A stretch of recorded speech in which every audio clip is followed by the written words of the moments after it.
So essentially, what we have to do for this presentation is to analyze the codes and conventions of advertising, and I've listed a few here. These codes and conventions can be seen across a wide variety of advertisements, in fact, the vast majority of advertisements. And in fact, the most subversive adverts tend to be the most effective. So having this list of codes and conventions gives a good foundation to understand whereupon which to build an advert, whether you want it to be conventional or a complete subversion of the typical conventions. Having an understanding of the conventions is an incredibly important aspect.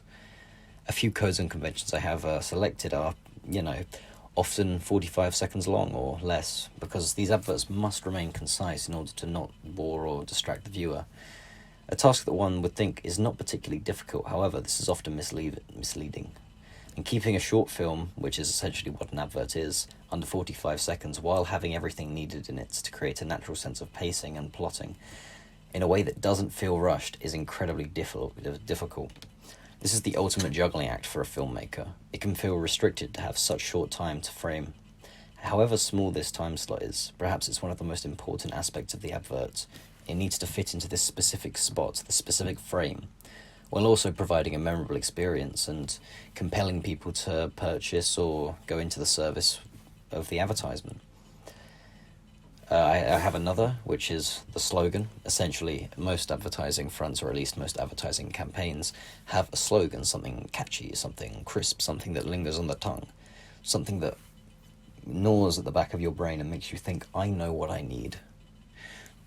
We have a wide variety of very popular and very successful ones, and these have to sum up the company as well as the product being advertised in a simple line.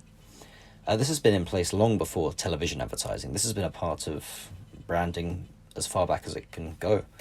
From print advertising, from word of mouth advertising, slogans have always been incredibly popular. And of course they would be. It's memorable. The name of a brand is perhaps the most important thing, and what is right beneath the name? The slogan, the tagline. Just do it. Examples.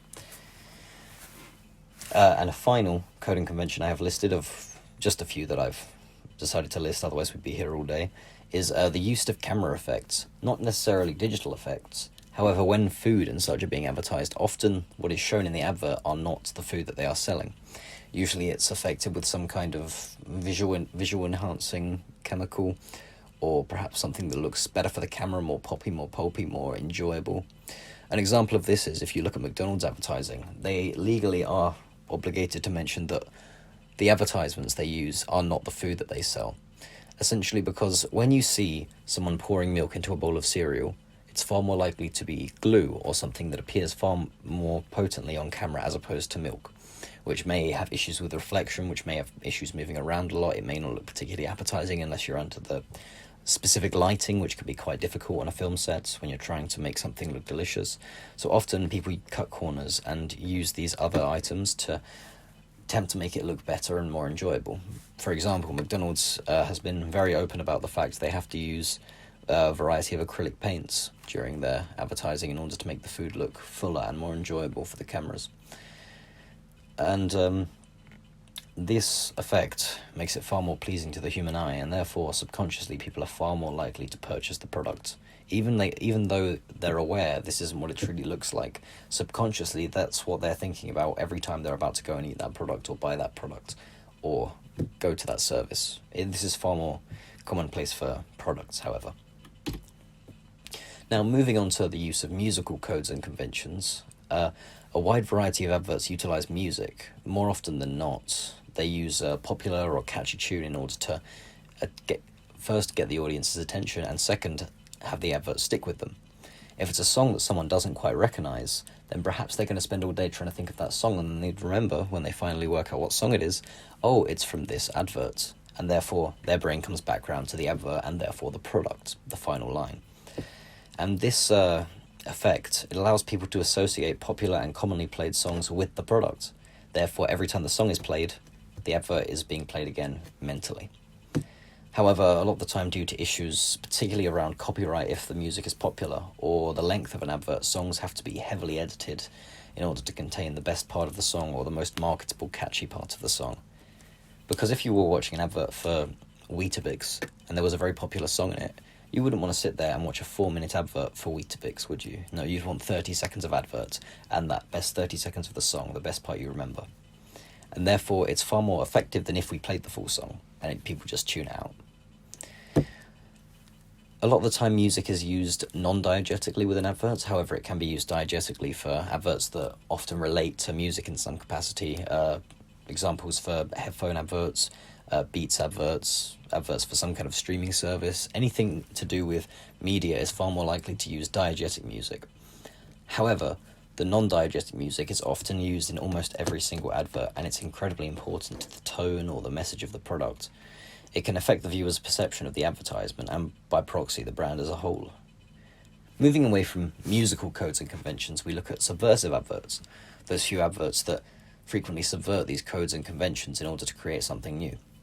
And one of the most frequently used methods to create memorable adverts and resonate with the audience is to have an advert that subverts this typical advertising structure and leaves a stronger impression on the audience, usually using comedy or some kind of juxtaposition in order to surprise the audience, even using absurdism in some cases.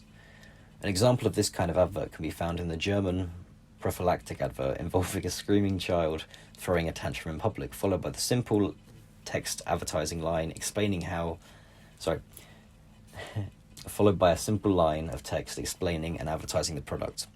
This is an incredibly quick advert, and while having quite a dark tone and a comedic tone as well, it's very effective, it's very quick, it's funny, it's simple, and it makes the audience look at it and think, did they really just say that? Are they allowed to say that? And therefore, that certain edge, that little almost daring nature of the advert makes people relate to it more. People are more inclined to enjoy these adverts if they don't feel corporate and pandered to. It's only a 30-second advert, it contains no dialogue, it's a perfect example of a perfect advert for the product. Another strength for the advert is that the tone is appropriate for the product. This wouldn't work if it was an advert for some kind of sweet or something like that. However, due to the fact it is in fact about prophylactics, we know the market demographic is adults, and we know that they are far more inclined to laugh at a dark joke. Anyway, moving on. We move on to the 4 key points of advertising. AIDA. Awareness, interest, desire, and action. These definitions essentially are: awareness is how you make the public aware of your advertising and your product. The interest is how you kindle interest in the advert. Desire is how you create a desire for the product among the audience, and the action is to finally take action and put all of these steps into fruition. Release the advert, being fully prepared that people will flood to the product.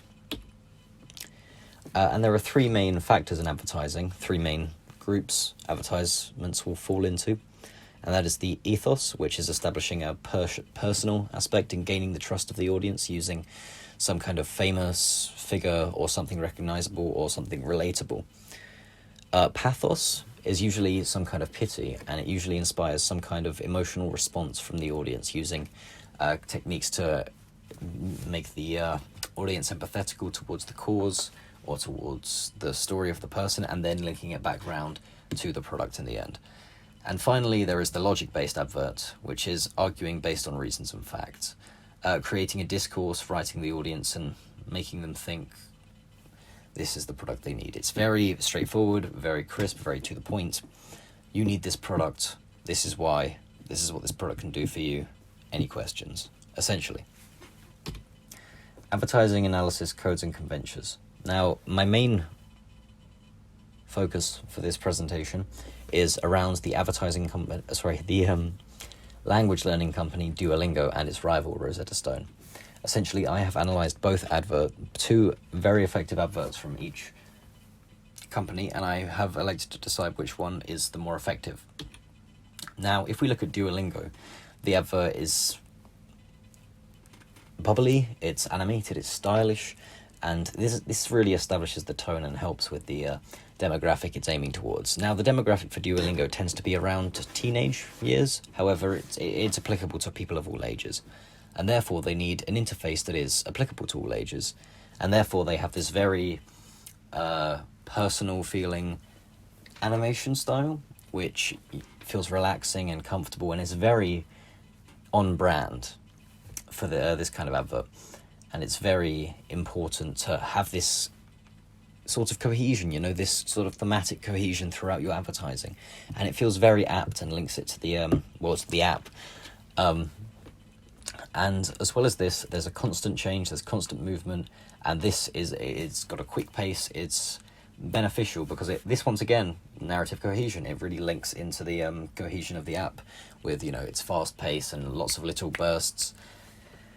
As well as this, this constant moving nature is far more likely to attract the attention of a younger demographic, and this younger demographic is the Duolingo demographic. This bringing me on to my final point around Duolingo. It's TikTok advertising. Essentially, Duolingo utilizes social media in a genius way. It utilizes small, short adverts that both thematically link with the tone of the app itself and are also easy to slip into today's stream of constant technology. For example, scrolling through TikTok one day, a very popular social media app utilizing short-form content. Scrolling through and coming across a short advert for Duolingo, you're aware it's not going to be long. You're aware that this thing has sparked your interest, and when you link it back to the app, if you were to download the app, you'd see it has a very similar fast pace. Not quite as fast, but it still has a fast pace. Now, I think utilizing this multimedia strategy, using this multi-layered technique, is a very effective way of gaining your audience's trust and explaining to the audience concisely and with very few words what the app is about. It gets across the tone, the theme, the relaxing nature of Duolingo. It all comes around to a very cohesive whole, and I think this has been a huge reason for Duolingo's success because of the cohesion in its advertising. People understand what they're getting and people know what they're looking for. Now we move on to Rosetta Stone languages. Now, this advert was slightly different because it was a television advert, or if not a television advert, a slightly longer advert, an advert that's around 40 seconds long. So the first 5 seconds of this advert are incredibly important online, whether it will be skipped or not. However, this advert, it seems to have a rather light tone, a rather comedic aspect to it. However, it feels like it's catering towards an incredibly different demographic. This feels like it's catering to a slightly older demographic of young adults or people in their 30s. This is because it feels slower paced, more relaxed. It feels as if the comedy and the situations being presented are far more applicable to a demographic that is going to be travelling abroad and interacting with people who speak of different languages. It's got a very relaxed tone to it. However, this doesn't take away from the fact that this advert will be skipped by most people within the first 5 seconds. The first 5 seconds don't seem to grab the audience particularly. If you watch the whole advert, it's a very compelling advert. However, most people aren't watching adverts just to watch adverts. They're watching something else and advertisements come along in the way. And often they're seen as more of a nuisance than anything else. So if you can grab the attention of the viewer, then you're in far better stead to actually sell your product. The camera's constantly moving, giving connotations of speed and travel, as well as keeping up with the music and the upbeat tone perpetuated through the advert. There are vibrant visuals, expressive music, the tone is relaxed. The advert also utilizes a lot of comedy to further impress upon the tone of the audience. The humor mostly relates to how the app could affect people in comically positive ways, showing the wide variety of positive benefits for the audience. For example, the opening scene shows a man exiting a club with an attractive-looking woman, all while speaking another language. This subconsciously plants the idea in the viewer through the benefits of this app. The man met this woman, and it presents the idea that positive things could happen to anybody who chooses to use this app.